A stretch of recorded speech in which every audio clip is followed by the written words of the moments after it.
सहवीर्यङ्करवावहै तेजस्विनावधीतमस्तु मा विद्विषावहै। ॐ शान्तिः शान्तिः शान्तिः।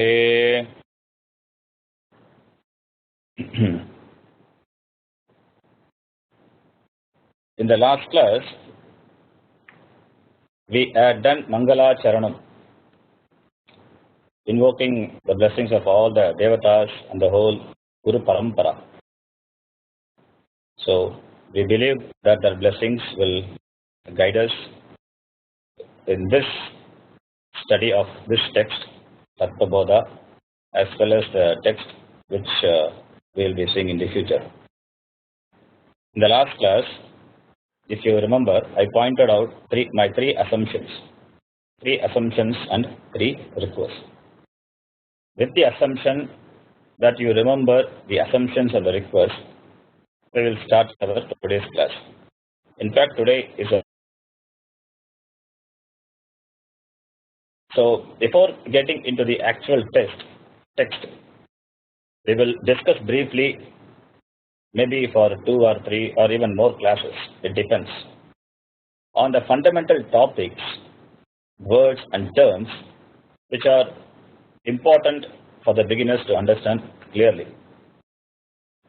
Since you all have come to Vedanta pursuit with certain knowledge background about the topic, it's important to know the importance and follow a systematic approach for strongly entrenching the ideas in a connected way, in a proper way. Therefore, we will approach the subject matter systematically and we will discuss all the related topics in sequence.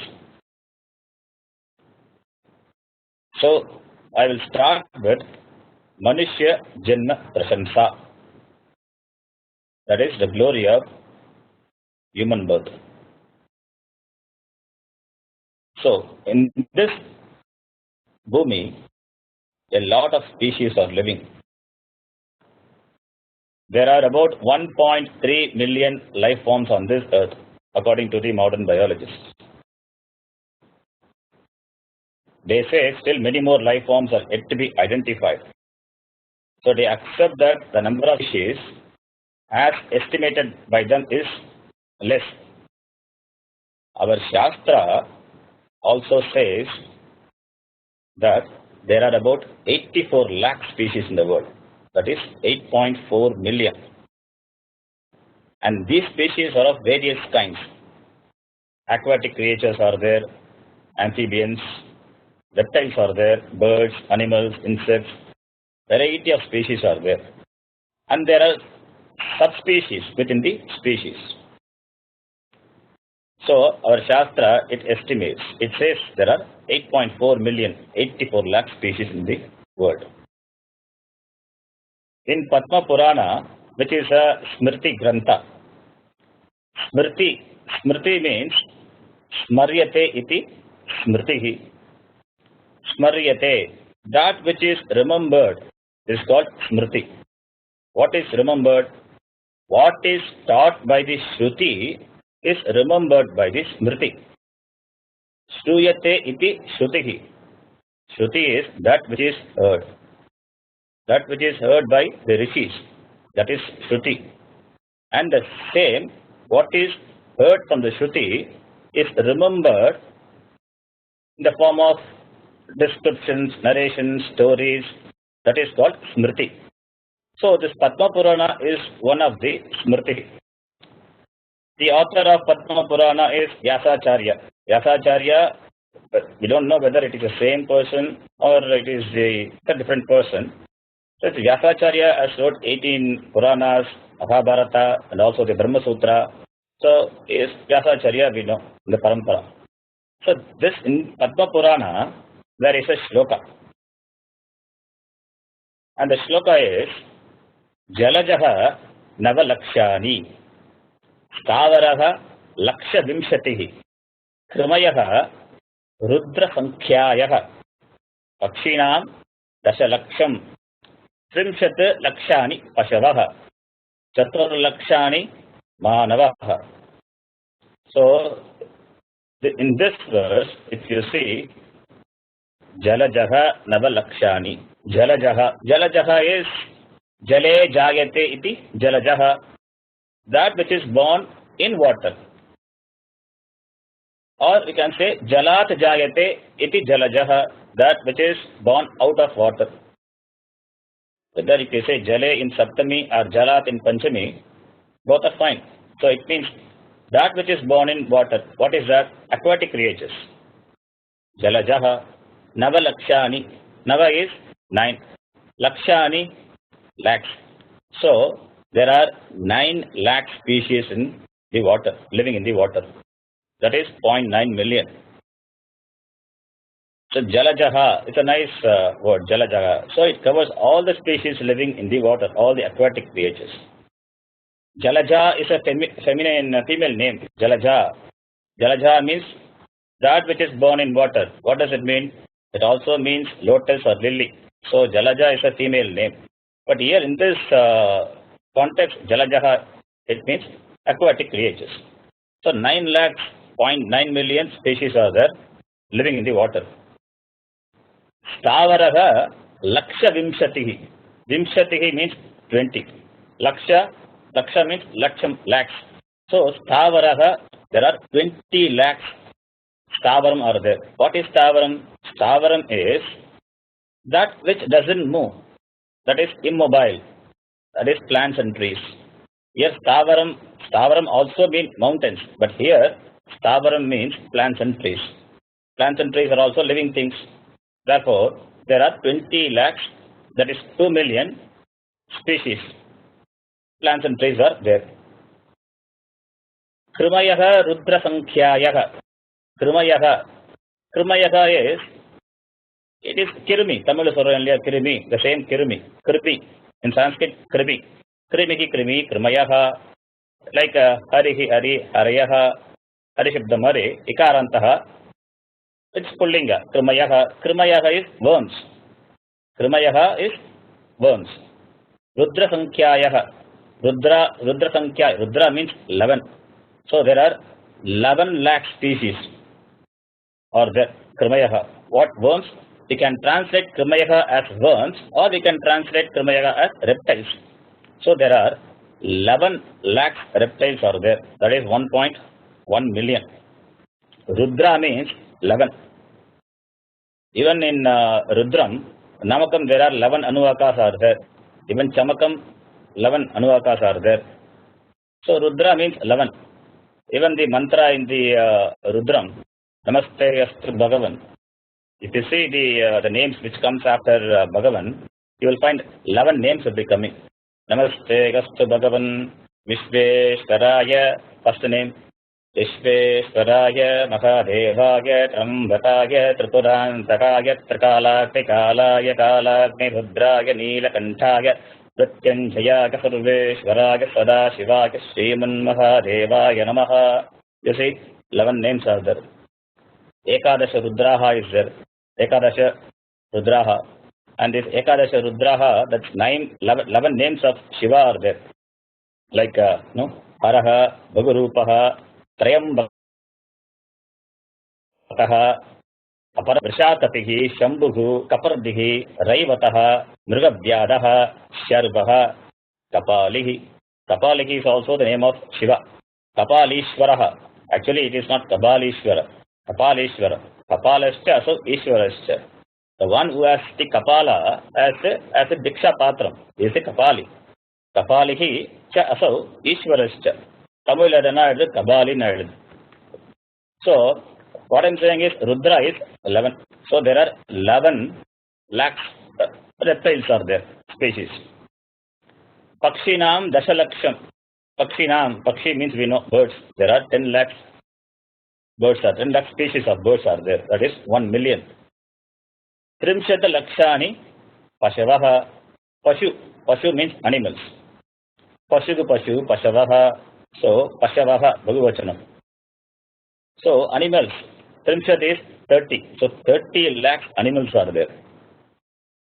Chatur Lakshani Manavaha. What is Manavaha here? Manavaha is not only human beings. Here Manavaha means human-like animals. How many are there? Chaturlakshani. Chaturlakshani is 4 lakhs. That is 0.4 million. Manavaha. Chaturlakshani. Manavaha.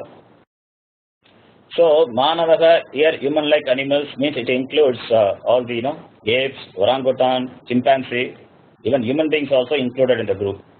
So there are 4 lakh species of Manavaha. Manava is there. Even in modern biology, there are certain species which are grouped into the genus called Homo. And within the genus Homo, we have a family which has many species. Homo erectus, Homo sapiens. Like that, there are many species are there. In fact, these are nothing but Manavaha only. That is human-like animals. In that group, Manava group, modern human being is also one among them. The modern human being, it belongs to this group. The species in this group, this Manava group, is characterized by a large cranial capacity. And the limb structures are different and well-developed thumbs, etc. So here, this cranial capacity. By cranial capacity, what modern biologists they mean is, or I suppose, it means intelligence. Human beings have this extraordinary development of cranial capacity. Therefore, it means what? Human beings are intelligent. So, of all the species, whether it is 8.4 million or 1.3 million, Sarvesham Pranina Madhye, this Narajanma, Manushya Janma is extraordinary. If at all, if there is any extraordinary thing in the universe, it is human being alone. Therefore, now we have derived a fact among all the species, Sarve Jantunam, human beings are intelligent. Human beings are the most intelligent species. Our scriptures also, it praises human beings. In Viveka Chudamani, which is also a Prakarana Grantha, Vedantic treatise like Tattvabodha, which is attributed to Adi Shankaracharya. Viveka Chudamani, it starts with this sloka. Jantunam narajanma durlabham mataha umstvam tato viprata tasmadvaidika dharma marga parata vidvattamasmat param atmanatma vivechanam svanabhavo brahmatmana samstitihi muktirno shatajanma koti sukrutaihi punyair vina labhyate. So, in the beginning of the text itself, starts like this, Jantunam Narajanma Durlabham. First line itself, it praises human beings. And Acharya Bhagatpada, he enumerates a list of blessings in this verse. All these are Durlabham. Jantunam Narajanma Durlabham iti. So Jantunam, Jantu means species. Jantunam Narajanma Manushya Janma. Of all the species, Manushya Janma, this Narajanma is Durlabham. What is Durlabham? Dukkhena labhyate iti Durlabham. That which is obtained with great difficulty. That is what? That is Durlabham. So, why it is Durlabham? See, of all the 84 lakh species, to get a human birth, you know the probability. Of course, that is the same probability for taking any birth, any Janma, any species Janma. But Manushya Janma is Durlabham. Why? Because this moksha is possible only through human body, human birth. Therefore, it is Durlabham. And the Acharya, in the same Viveka Chudamani, in the third verse, he gives another small list of Durlabham. Manushyatvam mumukshutvam magha purusha samsayah Durlabham trayame vaitat deva nugraha hetukam. Etat trayam Durlabham. Durlabhat trayam. What are those Durlabhat trayam? Manushyatvam is Durlabham. Mumukshutvam Durlabham. Maha purusha samsayah. These are all very simple words. Manushyatvam. So, to get the human body is Durlabham. And mumukshutvam is durlabham. Why human body? Only when you have a human body, you will have a human brain. Only brain is there, we will think. Only when you think, there will be a desire to become free. That longing for liberation, it arises only in human being. A cow will not have cannot be a mumukshu. Therefore, Manushyatvam is first durlabham, mumukshutvam is the second durlabham. Not all the human beings have this mumukshutvam. Not everybody is a mumukshu.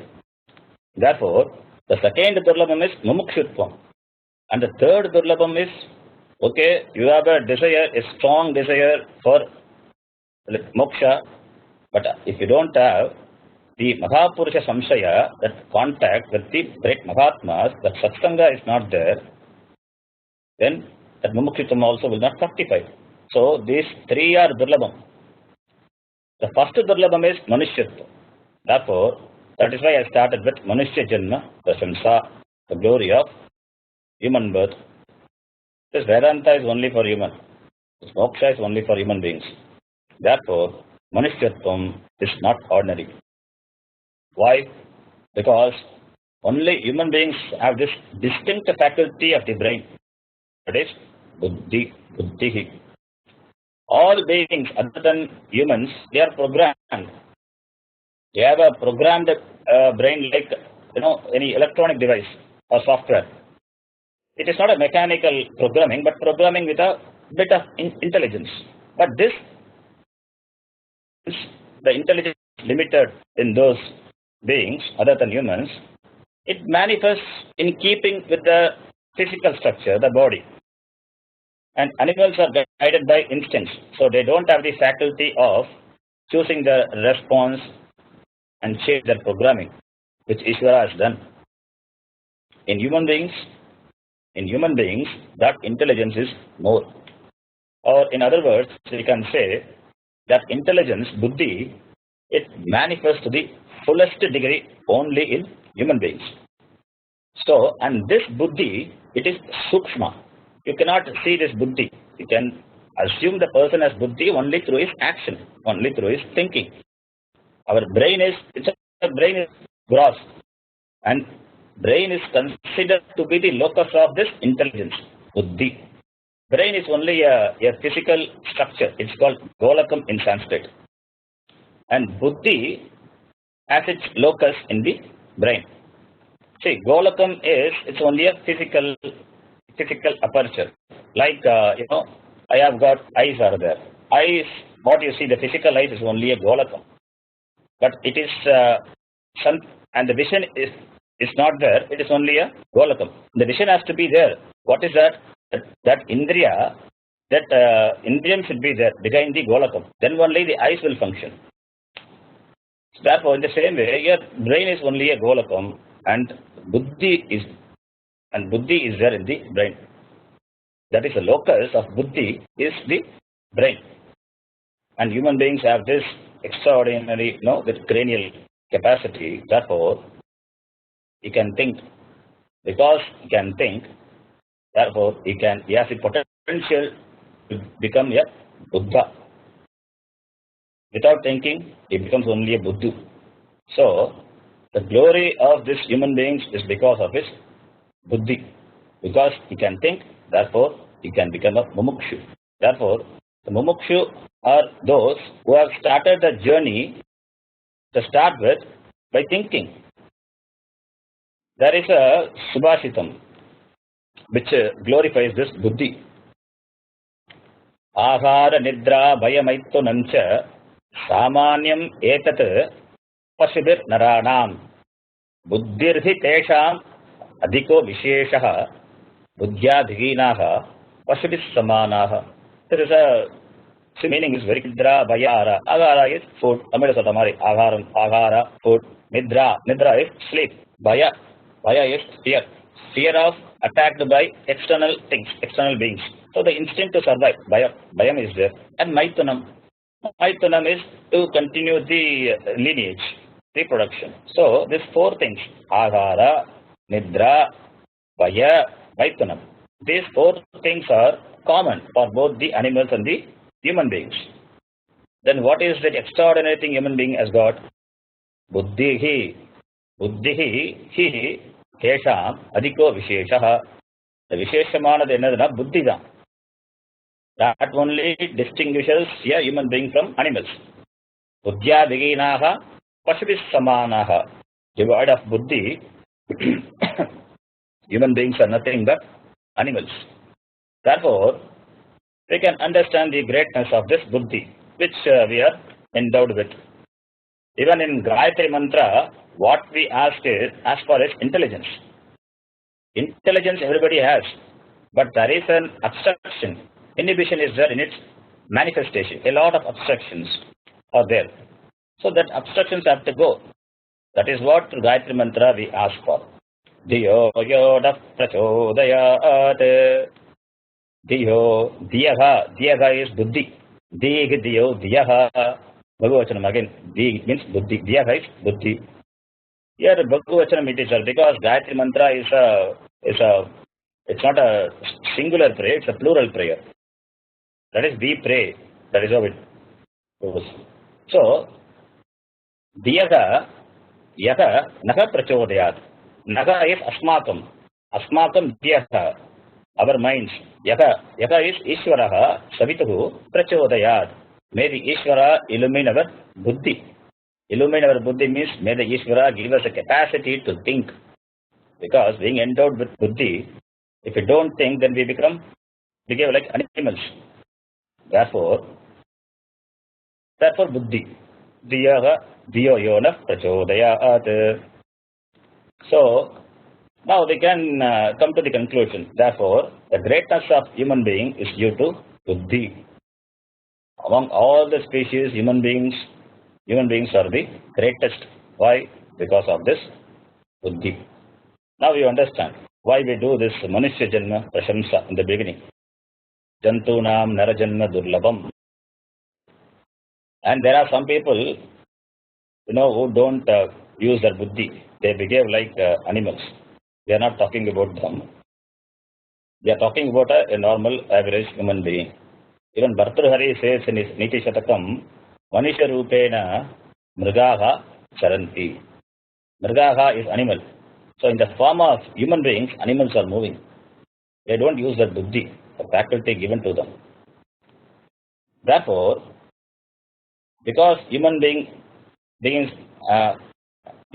this buddhi, human beings are self-conscious, is endowed with self-awareness, is aware of his thoughts, is aware of his words, actions, and therefore he has the ability to change it depending on the situation, is capable of choosing his response with reference to time, place, and situation, because he is not programmed like animals. Therefore, he can respond appropriately. This human being, when I say is self-conscious, it means is conscious about himself. We are conscious about our physical personality. We are conscious about our mental personality. And self-consciousness, what happens is, it leads to self-image. And this self-image, which is drawn by our own estimation of ourselves, most of the time it seems to be wrong. The self-image, this self-image what we have drawn, it has its source from two things. Number one, our own estimation about ourselves. Number two, the ideas what we borrow from others. Once the self-image is drawn, then I dwell on it. If I have a poor self-image, which it leads to poor self-esteem, then I will not accept me, even if others praise me. So, poor self-esteem is the problem because of poor self-image. I don't look into whether the image about me is correct. I just take it for granted and work on to improve it. Therefore, this self-consciousness, thanks to buddhi, it leads to self-judgment. I judge myself. I condemn myself. I criticize myself and I become an enemy to myself. So this self-judgment, it means self-conclusion. I conclude about myself. This self-view or self-image, the self-conclusion, it is not acceptable to me. Therefore, I hate it. The self-image about myself is now in a miserable condition. That is why I do all the things to improve it. Whether it is changing my outfit or my hairstyle or costumes or straightening my nose or even correcting my projecting teeth because it doesn't look good when I smile. Somebody has suggested for me to do this surgery for my the teeth. Anyway, so these things, I think it will help me to improve my thinking about myself. This is called working on improvement of self-image. I do it and I feel good for some time. Then what happens? Then something else comes. So all the time I camouflage myself in many ways and trying to have a good self-image. But one or the other things always crop up. I'm never satisfied with myself. All the efforts which I make to approve myself, it's all like straightening the dog's tail. Therefore, in short, I am not acceptable to myself. Therefore, self-non-acceptance is a problem. So, now can you see the connection? First, human beings have buddhi. Thanks to buddhi, I am self-conscious. And because of self-consciousness, I have a self-image, which is generally wrong. And this self-image is not acceptable to me. You see the trap we are caught into. It's all because of, can we say it's all because of buddhi? No, we cannot blame the buddhi because buddhi distinguishes me from other species. In fact, buddhi gives me the freedom to search for freedom. Therefore, we cannot blame the buddhi. And therefore, if self-non-acceptance is a problem, then what is the solution?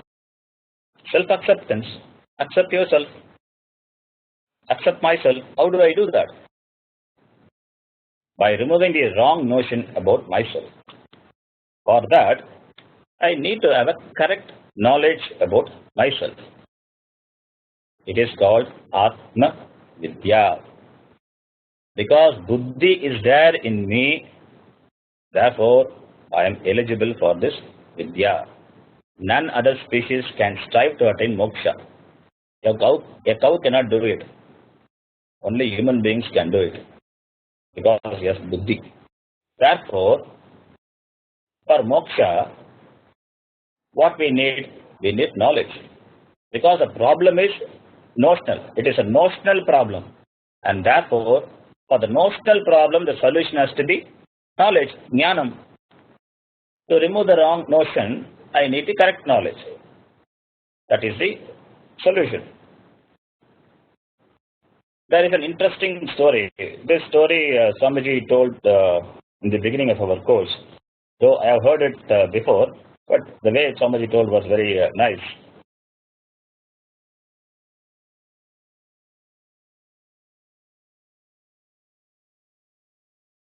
So he was the only passenger in the boat.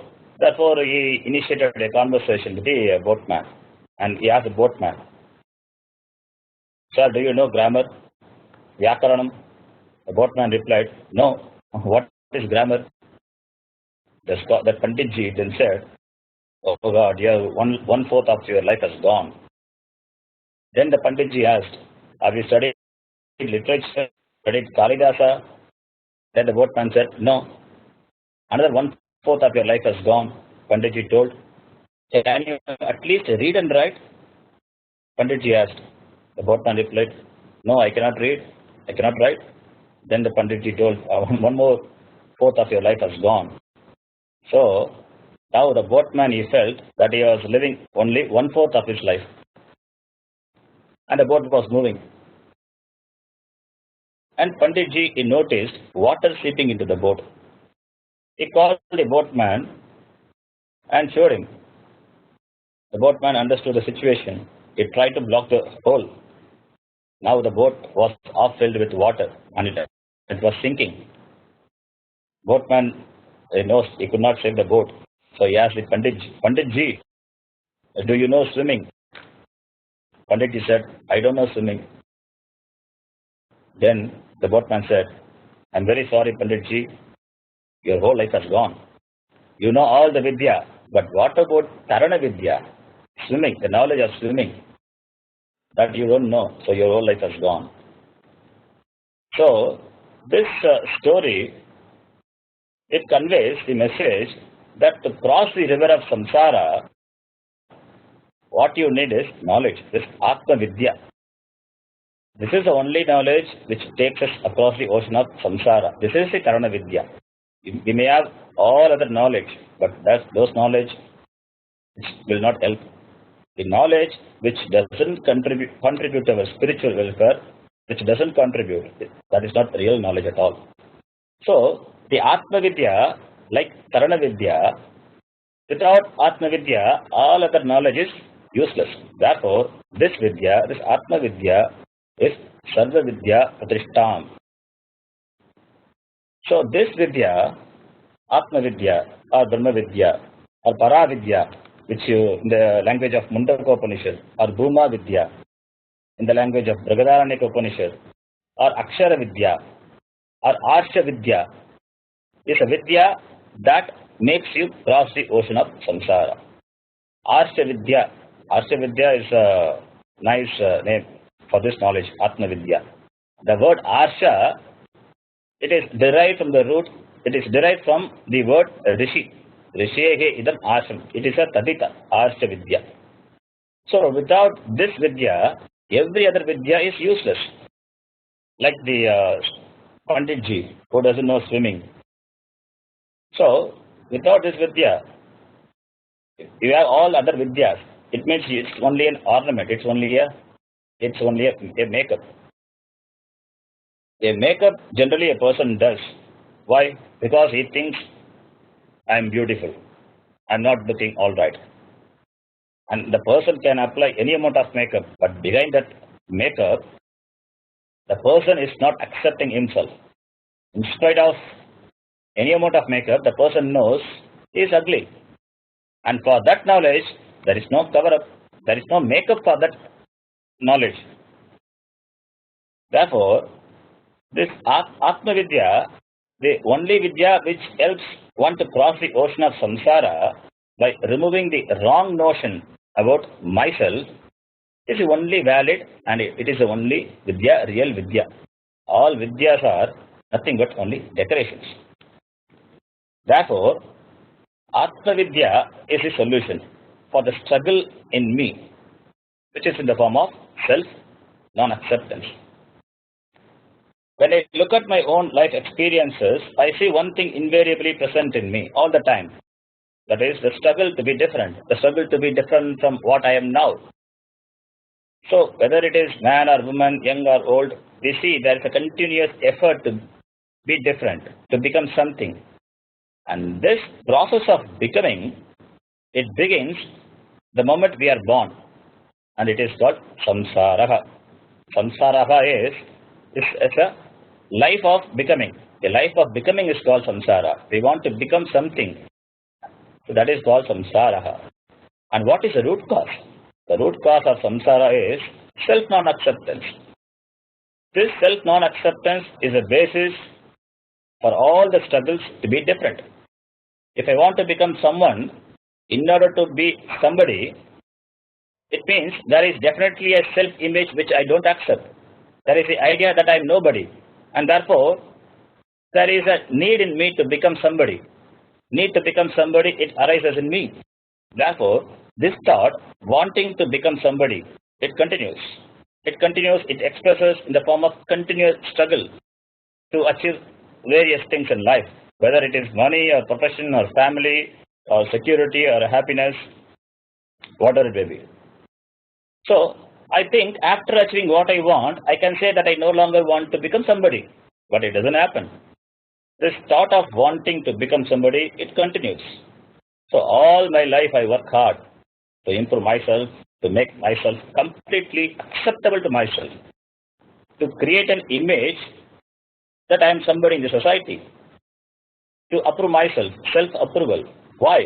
Because to remove the notion that I am incomplete, to remove the notion that I am inadequate. But the vision of Veda is different. Veda says, I am a complete man. Therefore, what happens now? I am inadequate, I am incomplete, it's not acceptable to me. That is, Veda also supports that. Therefore, I am inadequate, I am incomplete, which is not acceptable to me. That is what the Veda corroborates. Veda says you are a complete man, complete person. Therefore, this self-non-acceptance is a problem. Then what is the solution? Simple. Accept. Accept yourself. Accept myself. Why am I not acceptable to myself? Because I have a strong notion about myself. Therefore, I am not acceptable to myself. Suppose if I accept myself, what will happen? Will I become happy when I accept myself? Yeah. When I accept myself, I feel good. I become pleased. I feel happy. But the problem is that instead of accepting me, I look for happiness outside of me, all around, in the form of achieving things, which would give me a feeling of acceptance. In fact, this problem of self-non-acceptance, as I said, it's a notional problem. How can you get the solution for it? By achieving things from external world? But I look for the solution all over, outside of me. And this is called pravritti. This is called pravritti. Pravritti, it means the activities, the tendency, which are intended towards a life of becoming. So looking for the solution all over, thinking that the source of happiness is located outside of me. To begin with, it is fine, because this is how the search starts. It will continue life after life till we come across the good message. This is a good message. What is a good message? You are the problem, you are the solution. You are the solution, that comes later. But before that, there are a lot of pravritti in me, in the form of achieving things, getting things. That gives me a sense of approval, self-approval. How do I come upon this pravritti? And what is the view of Shastram on my pravritti? This pravritti is another topic that we have to deal with it in detail. I will give a gist of what is that now, but we will see in detail the next class. This pravritti is our search for happiness outside, because we have concluded that happiness is located outside. Our Shastra also accepts this search in the beginning, because I have concluded about myself in the beginning. Therefore, I have concluded about myself. What is the conclusion?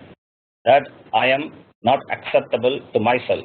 So I have to do something to make myself acceptable. Therefore, to accept myself, what I have to do? So that to make myself happy, so that happiness is located outside.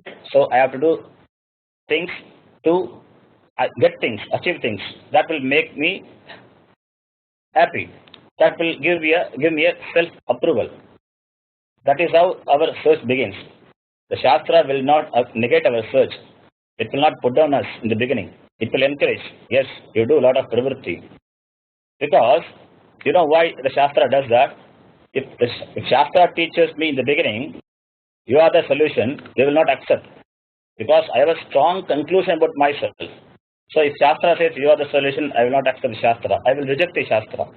Therefore, the Shastra, which has infinite compassion, it will not disappoint anyone who approaches the Shastra with a firm conclusion that happiness is located outside and I have to hunt for it.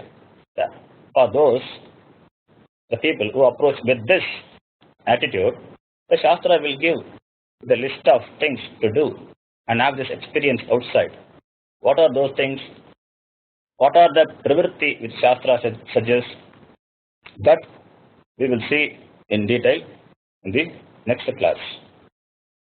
Om Purnamadah Purnamidham Purnat Purnamudachyate Purnasya Purnamadhaya Purnamevavashishyate Om Shanti Shanti Shanti Harihi Om Shri Gurubhyo Namaha Harihi Om.